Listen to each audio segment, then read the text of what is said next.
ملوکیت کے دور میں قانون کی بالاتری کا خاتمہ۔ سب سے بڑی مصیبت جو ملوکیت کے دور میں مسلمانوں پر آئی وہ یہ تھی کہ اس دور میں قانون کی بالاتری کا اصول توڑ دیا گیا، حالانکہ وہ اسلامی ریاست کے اہم ترین بنیادی اصولوں میں سے تھا۔ اسلام جس بنیاد پر دنیا میں اپنی ریاست قائم کرتا ہے وہ یہ ہے کہ شریعت سب پر بالا ہے۔ حکومت اور حکمران، راعی اور رعیت، بڑے اور چھوٹے، عوام اور خواص سب اس کے تابع ہیں۔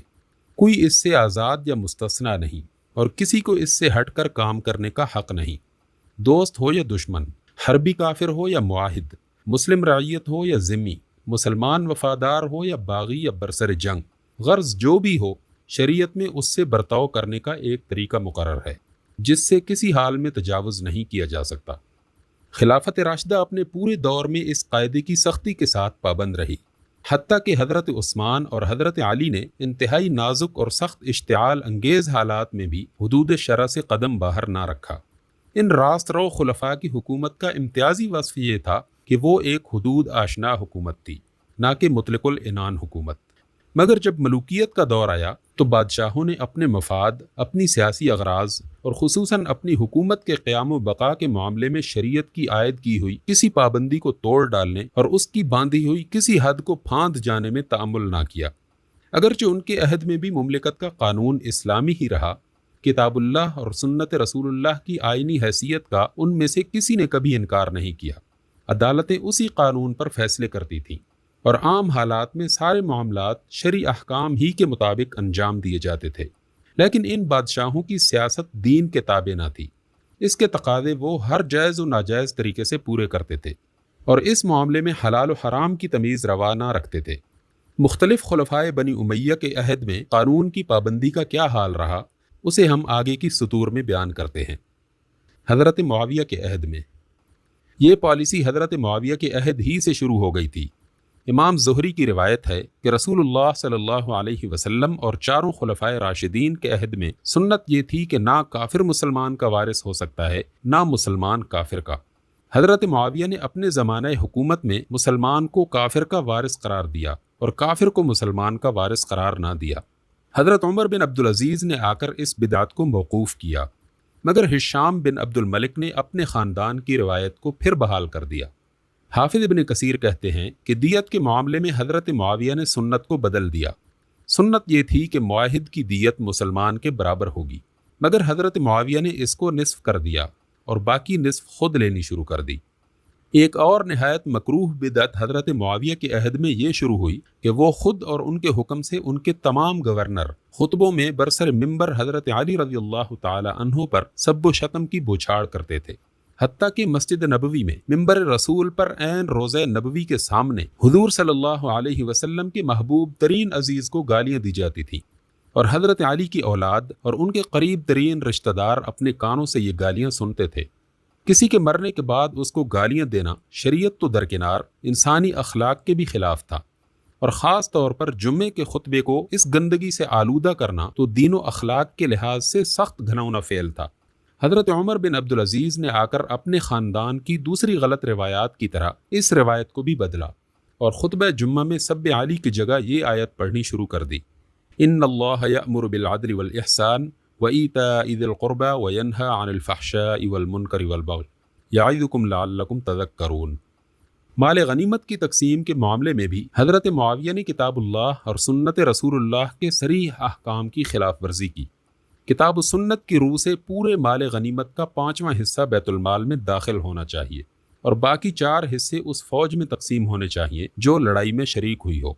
لیکن حضرت معاویہ نے حکم دیا کہ مال غنیمت میں سے چاندی سونا ان کے لیے الگ نکال لیا جائے، پھر باقی مال شرعی قاعدے کے مطابق تقسیم کیا جائے۔ زیاد بن سمیہ کا استلحاق بھی حضرت معاویہ کے ان افعال میں سے ہے جن میں انہوں نے سیاسی اغراض کے لیے شریعت کے ایک مسلم قاعدے کی خلاف ورزی کی تھی۔ زیاد طائف کی ایک لونڈی سمیہ نامی کے پیٹ سے پیدا ہوا تھا۔ لوگوں کا بیان یہ تھا کہ زمانہ جاہلیت میں حضرت معاویہ کے والد جناب ابو سفیان نے اس لونڈی سے زنا کا ارتکاب کیا تھا، اور اس سے وہ حاملہ ہوئی تھی۔ حضرت ابو سفیان نے خود بھی ایک مرتبہ اس بات کی طرف اشارہ کیا تھا کہ زیاد انہی کے نطفے سے ہے۔ جوان ہو کر یہ شخص اعلیٰ درجے کا مدبر، منتظم، فوجی لیڈر اور غیر معمولی صلاحیتوں کا مالک ثابت ہوا، اور حضرت علی کے زمانہ خلافت میں وہ آپ کا زبردست حامی تھا اور اس نے بڑی اہم خدمات انجام دی تھی۔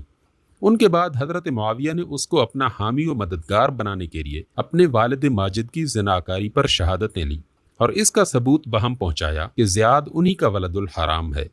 پھر اسی بنیاد پر اسے اپنا بھائی اور اپنے خاندان کا فرد قرار دے دیا۔ یہ فعل اخلاقی حیثیت سے جیسا کچھ مکروہ ہے وہ تو ظاہر ہی ہے، مگر قانونی حیثیت سے بھی یہ ایک صریحاً ناجائز فعل تھا، کیونکہ شریعت میں کوئی نسب زنا سے ثابت نہیں ہوتا۔ نبی صلی اللہ علیہ وسلم کا صاف حکم موجود ہے کہ بچہ اس کا ہے جس کے بستر پر وہ پیدا ہو، اور زانی کے لیے کنکر پتھر ہیں۔ ام المؤمنین حضرت ام حبیبہ رضی اللہ تعالی عنہا نے اسی وجہ سے اس کو اپنا بھائی تسلیم کرنے سے انکار کر دیا اور اس سے پردہ فرمایا۔ حضرت معاویہ نے اپنے گورنروں کو قانون سے بالاتر قرار دیا اور ان کی زیادتیوں پر شرعی احکام کے مطابق کارروائی کرنے سے صاف انکار کر دیا۔ ان کا گورنر عبداللہ بن عمر بن غیلان ایک مرتبہ بصرے میں منبر پر خطبہ دے رہا تھا۔ ایک شخص نے دوران خطبہ میں اس کو کنکر مار دیا۔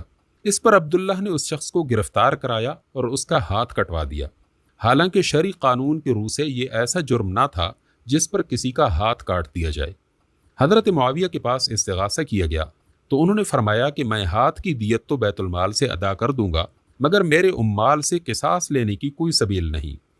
زیاد کو جب حضرت معاویہ نے بصرے کے ساتھ کوفے کا بھی گورنر مقرر کیا اور وہ پہلی مرتبہ خطبہ دینے کے لیے کوفے کی جامع مسجد کے منبر پر کھڑا ہوا تو کچھ لوگوں نے اس پر کنکر پھینکے۔ اس نے فوراً مسجد کے دروازے بند کرا دیے اور کنکر پھینکنے والے تمام لوگوں کو، جن کی تعداد 30 سے 80 تک بیان کی جاتی ہے، گرفتار کرا کے اسی وقت ان کے ہاتھ کٹوا دیے۔ کوئی مقدمہ ان پر نہ چلایا گیا، کسی عدالت میں وہ پیش نہ کیے گئے، کوئی باقاعدہ قانونی شہادت ان کے خلاف پیش نہ ہوئی۔ گورنر نے محض اپنے انتظامی حکم سے اتنے لوگوں کو قطع ید کی سزا دے ڈالی جس کے لیے قطعاً کوئی جواز نہ تھا، مگر دربار خلافت سے اس کا بھی کوئی نوٹس نہ لیا گیا۔ اس سے بڑھ کر ظالمانہ افعال بسر بن ابی ارطات نے کیے، جسے حضرت معاویہ نے پہلے حجاز و یمن کو حضرت علی کے قبضے سے نکالنے کے لیے بھیجا تھا اور پھر ہمدان پر قبضہ کرنے کے لیے مامور کیا تھا۔ اس شخص نے یمن میں حضرت علی کے گورنر عبید اللہ بن عباس کے 2 چھوٹے چھوٹے بچوں کو پکڑ کر قتل کر دیا۔ ان بچوں کی ماں اس صدمے سے دیوانی ہو گئی۔ بنی کنانہ کی ایک عورت جو یہ ظلم دیکھ رہی تھی چیخ اٹھی کہ مردوں کو تو تم نے قتل کر دیا، اب ان بچوں کو کس لیے قتل کر رہے ہو؟ بچے تو جاہلیت میں بھی نہیں مارے جاتے تھے۔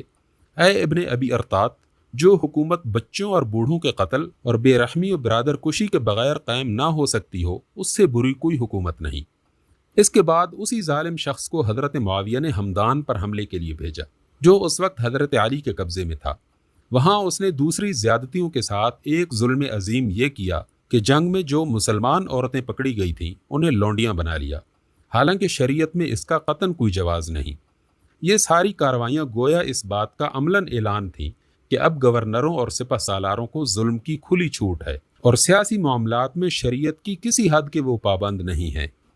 سر کاٹ کر ایک جگہ سے دوسری جگہ بھیجنے اور انتقام کے جوش میں لاشوں کی بے حرمتی کرنے کا وحشیانہ طریقہ بھی جو جاہلیت میں رائج تھا اور جسے اسلام نے مٹا دیا تھا، اسی دور میں مسلمانوں کے اندر شروع ہوا۔ سب سے پہلا سر جو زمانہ اسلام میں کاٹ کر لے جایا گیا وہ عمار بن یاسر کا سر تھا۔ امام احمد بن حنبل نے اپنی مسند میں صحیح سند کے ساتھ یہ روایت نقل کی ہے، اور ابن سعد نے بھی طبقات میں اسے نقل کیا ہے کہ جنگ صفین میں حضرت عمار کا سر کاٹ کر حضرت معاویہ کے پاس لایا گیا اور 2 آدمی اس پر جھگڑ رہے تھے، ہر ایک کہتا تھا کہ عمار کو میں نے قتل کیا ہے۔ اس کے بعد دوسرا سر عمر بن الحمق کا تھا، جو رسول اللہ صلی اللہ علیہ وسلم کے صحابیوں میں سے تھے، مگر حضرت عثمان کے قتل میں انہوں نے بھی حصہ لیا تھا۔ زیاد کی ولایت عراق کے زمانے میں ان کو گرفتار کرنے کی کوشش کی گئی، وہ بھاگ کر ایک غار میں چھپ گئے، وہاں ایک سانپ نے ان کو کاٹ لیا اور وہ مر گئے۔ تعقب کرنے والے ان کی مردہ لاش کا سر کاٹ کر زیاد کے پاس لے گئے۔ اس نے حضرت معاویہ کے پاس دمشق بھیج دیا، وہاں اسے برسر عام گشت کرایا گیا اور پھر لے جا کر ان کی بیوی کی گود میں ڈال دیا گیا۔ ایسا ہی وحشیانہ سلوک مصر میں محمد بن ابی بکر کے ساتھ کیا گیا، جو وہاں حضرت علی کے گورنر تھے۔ حضرت معاویہ کا جب مصر پر قبضہ ہوا تو انہیں گرفتار کر کے قتل کر دیا گیا اور پھر ان کی لاش ایک مردہ گدھے کی کھال میں رکھ کر جلائی گئی۔ اس کے بعد تو یہ ایک مستقل طریقہ ہی بن گیا کہ کہ جن لوگوں کو سیاسی انتقام کی بنا پر قتل کیا جائے ان کے مرنے کے بعد ان کی لاشوں کو بھی معاف نہ کیا جائے۔ حضرت حسین رضی اللہ تعالی عنہ کا سر کاٹ کر کربلا سے کوفہ اور کوفہ سے دمشق لے جایا گیا اور ان کی لاش پر گھوڑے دوڑا کر اسے روندا گیا۔ حضرت نعمان بن بشیر جو یزید کے زمانے تک بنی امیہ کے حامی رہے تھے، مروان کے زمانے میں حضرت عبداللہ بن زبیر کا ساتھ دینے کی وجہ سے قتل کیے گئے اور ان کا سر لے جا کر ان کی بیوی کی گود میں ڈالا گیا۔ حضرت مصعب بن زبیر کا سر کوفہ اور مصر میں پھرایا گیا، پھر دمشق لے جا کر اسے منظر عام پر لٹکا دیا گیا۔ اس کے بعد شام کے شہروں میں اسے پھرانے کا ارادہ تھا، مگر خود عبد الملک بن مروان کی بیوی عاتکہ بنت یزید بن معاویہ نے اس پر سخت احتجاج کیا۔ اس نے کہا، جو کچھ تم نے اب تک کیا ہے، کیا اس سے بھی تمہارا دل ٹھنڈا نہ ہوا؟ اب اس کی نمائش کیوں کرتے پھر رہے ہو؟ پھر اس سر کو اتروا کر غسل دلوایا اور دفن کرا دیا۔ حضرت عبداللہ بن زبیر اور ان کے رفقا عبداللہ بن صفوان اور عمارہ بن حزم کے ساتھ اس سے بھی زیادہ سخت وحشت و جاہلیت برتی گئی۔ ان کے سر کاٹ کر مکہ سے مدینہ اور مدینہ سے دمشق لے جائے گئے، جگہ جگہ ان کی نمائش کی گئی اور مکہ میں ان کی لاشیں کئی روز تک سولی پر لٹکتی رہیں، یہاں تک کہ وہ سڑ گئیں۔ قطع نظر اس سے کہ جن لوگوں کے مرنے کے بعد یہ سلوک ان کی لاشوں کے ساتھ کیا گیا وہ کس پائے کے لوگ تھے، سوال یہ ہے کہ کیا اسلام نے کسی کافر کے ساتھ بھی یہ برتاؤ کرنا جائز رکھا ہے؟